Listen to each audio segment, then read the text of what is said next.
Marcos, capítulo número 14. Jesus é ungido em Betânia. Faltavam apenas 2 dias para a Páscoa e para as festas dos pães sem fermento. Os chefes dos sacerdotes e os mestres da lei estavam procurando um meio para flagrar Jesus em algum erro e matá-lo, mas diziam: não durante a festa, para que não haja tumulto entre o povo. Estando Jesus em Betânia, reclinado à mesa, na casa de um homem conhecido como Simão, o leproso, aproximou-se dele certa mulher com um frasco de alabastro contendo um perfume muito caro, feito de um nardo puro. Ela quebrou o frasco e derramou o perfume sobre a cabeça de Jesus. Alguns dos presentes começaram a dizer uns aos outros, indignados: por que este desperdício de perfume? Ele poderia ser vendido por 300 denários e o dinheiro ser dado aos pobres. E a repreendiam severamente. Deixam-na em paz, disse Jesus, porque a estão perturbando. Ela praticou uma boa ação para comigo, pois os pobres vocês sempre terão com vocês e poderão ajudá-los sempre que quiserem, mas a mim vocês nem sempre terão. Ela fez o que pôde, derramou o perfume em meu corpo antecipadamente, preparando para o sepultamento. Eu lhes asseguro que onde quer que este evangelho for anunciado em todo o mundo, também o que ela fez será contado em sua memória. Então Judas Iscariotes, um dos 12, dirigiu-se aos chefes dos sacerdotes a fim de lhes entregar Jesus. A proposta muito os alegrou e lhes prometeram dinheiro. Assim ele procurava uma oportunidade para entregá-lo. A ceia do Senhor. No primeiro dia de festa dos pães sem fermento, quando se costumava sacrificar o cordeiro pascual, os discípulos de Jesus lhe perguntaram: aonde queres que vamos e te preparemos a refeição da Páscoa? Então ele enviou 2 dos seus discípulos, dizendo-lhes: entre na cidade e um homem carregando um pote de água virá ao encontro de vocês. Sigam-no e digam ao dono da casa em que ele entrar: o mestre pergunta, onde é o meu salão de hóspedes, no qual podemos comer a Páscoa com os meus discípulos. Ele lhes mostrará uma ampla sala ao andar superior, mobiliada e pronta. Façam ali os preparativos para nós.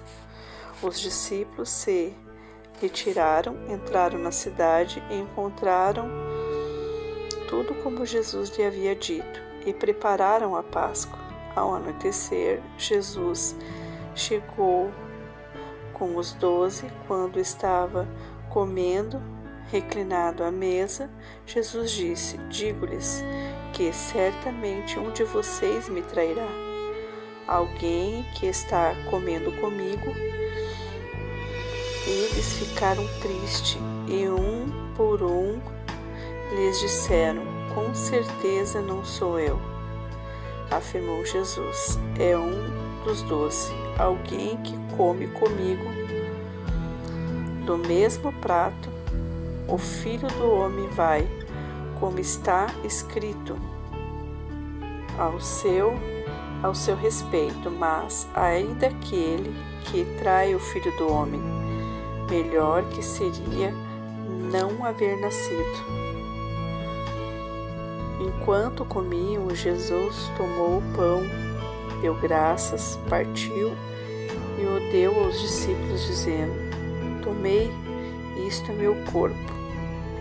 Em seguida, tomou o cálice, deu graças, ofereceu aos discípulos e todos beberam.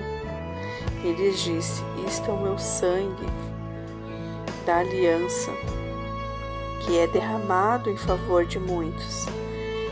Eu lhes afirmo que não beberei outra vez do fruto da videira até que aquele dia em que beberei o vinho novo no reino de Deus. Depois de terem cantado um hino, saíram para o Monte das Oliveiras. Jesus prediz que Pedro o negará. Disse-lhe Jesus: Vocês todos me abandonarão, pois está escrito. Disse-lhe: Ferirei o pastor e as ovelhas serão dispersas. Mas depois de ressuscitar, irei diante de vocês para a Galiléia. Pedro declarou: Ainda que todos te abandonem, eu não te abandonarei. Respondeu Jesus: Asseguro-lhe que ainda hoje, esta noite, antes que 2 vezes cante o galo, 3 vezes você me negará. Mas Pedro insistia ainda mais: Mesmo que seja preciso que eu morra contigo, nunca te trairei. E todos os outros disseram o mesmo. Jesus no Getsêmani. Então foram para um lugar chamado Getsêmani, e Jesus disse aos seus discípulos: Sente-se aqui, enquanto vou orar. Levou consigo Pedro, Tiago e João, e começou a ficar aflito e angustiado. E lhes disse: A minha alma está profundamente triste, numa tristeza mortal. Fiquem aqui e vigiem. Indo um pouco mais adiante, prostrou-se e orava, para que, se possível, fosse afastada dele aquela hora. E dizia: Abba, Pai, tudo é possível. Se possível, passa de mim este cálice, contudo, não seja feita o que eu quero, mas sim o que tu queres. Então voltou aos seus discípulos e os encontrou dormindo. Simão disse ele a Pedro: Você está dormindo? Não pode vigiar nem 1 hora?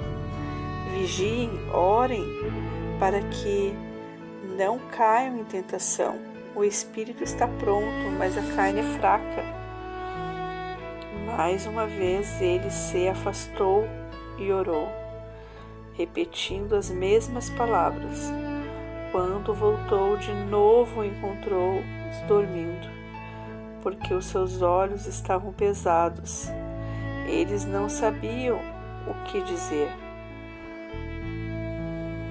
Voltando pela 3ª vez, ele lhe disse: Vocês ainda dormem e descansam? Basta, chegou a hora. Eis que o Filho do Homem está sendo entregue nas mãos dos pecadores. Levante-se e vamos. Aí vem aqueles que me traem. Jesus é preso. Enquanto ele ainda falava, apareceu Judas, um dos 12. Com ele estava uma multidão armada de espadas e varas, enviada pelos chefes dos sacerdotes, mestres da lei e líderes religiosos. O traidor havia combinado um sinal com eles. Aquele a quem eu saudar com um beijo é ele. Prendam-no e levem-no em segurança. Dirigindo-se imediatamente a Jesus, Judas disse: Mestre, e o beijou. Os homens agarraram Jesus e o prenderam. Então um dos que estavam por perto puxou a espada e feriu o servo do sumo sacerdote, decepando-lhe a orelha. Disse Jesus: Estou eu chefiando alguma rebelião para que vocês venham me prender com espadas e varas? Todos os dias eu estive com vocês ensinando no templo e vocês não me prenderam, mas as Escrituras precisam ser cumpridas. Então todos os abandonaram e fugiram. Um jovem vestido apenas um lençol de linho estava seguindo Jesus. Quando tentaram prendê-lo, ele fugiu nu, deixando o lençol para trás. Jesus diante de Sinédrio. Levaram Jesus ao sumo sacerdote e então se reuniram todos os chefes dos sacerdotes e os líderes religiosos e os mestres da lei. Pedro o seguiu de longe até o pátio do sumo sacerdote. Sentando-se ali com os guardas, esquentavam-se junto ao fogo. Os chefes dos sacerdotes e todos os sinédrios estavam procurando depoimentos contra Jesus, para que pudessem condená-lo à morte, mas não encontraram nenhum. Muitos testemunharam falsamente contra ele, mas as declarações deles não eram coerentes. Então se levantaram alguns e declararam falsamente contra ele: Nós ouvimos dizer: destruirei este templo feito por mãos humanas, e em 3 dias construirei outro, não feito por mãos de homens. Mas nem mesmo assim o depoimento deles era coerente. Depois o sumo sacerdote levantou-se diante deles e perguntou: Jesus, você não vai responder às acusações que estes lhe fizerem? Mas Jesus permaneceu em silêncio e nada respondeu.